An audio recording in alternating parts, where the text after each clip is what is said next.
Hi, I'm Rich Frawley, and I'm the Digital Forensic Specialist with ADF Solutions. Today we are going to learn how to create a search profile in MDI, or Mobile Device Investigator. Let's say I wanted to create a search profile that collects all the communication captures and the device information. First we go into Setup Scans, and then click on the New Profile button on the function toolbar. And we're going to enter a name specific to the task, and then optional to add notes on what that specific task is. The left-hand side of the defined search profile view contains categories of captures available. Clicking on the caption category shows the captures available to the right-hand side. Clicking on an artifact captures allows you to expand, and this shows further details for the type of data the artifact capture will collect. Clicking Collapse will return to the capture selection view. To select the capture, click on the checkbox next to it. And to select all captures within a category, click on the checkbox next to the category. When the desired captures for the search profile have been selected, click on the Next button to continue.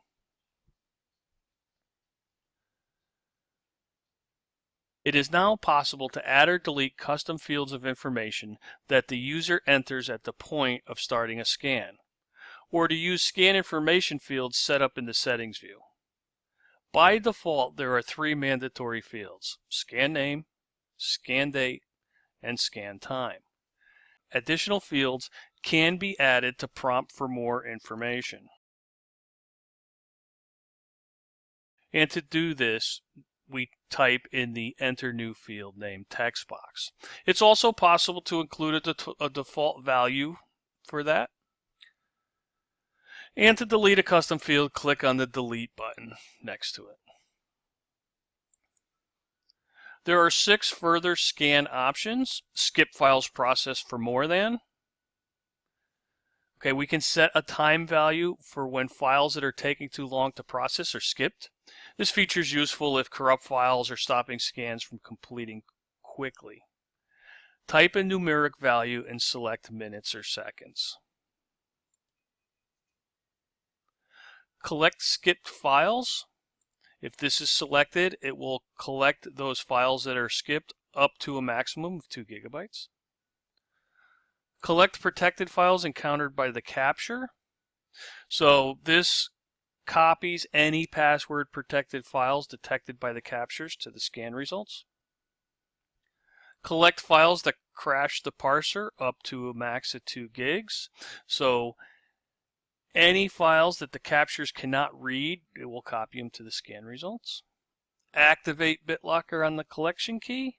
This will encrypt any scan results written to the collection key, securing the data against loss or theft. And then we have whitelisting. So we can add whitelist based on a folder of files, a CSV file containing hash values, or a JSON file of hash values. Once your selections have been made, you would click on the Save button. And then you can see here's my custom communication and device info search profile that I can now export, delete, copy, or edit. I'm going to go into Edit and just show here that you can create custom captures. So if I wanted to add custom capture, I would go to New Capture on my function toolbar. And here I select my action. I can collect files based on their properties. I could search files for keywords and regular expressions, and I can search for files by hash value, and that would be their MD5 or SHA-1 hash values. That's all for this video. Thank you for your time.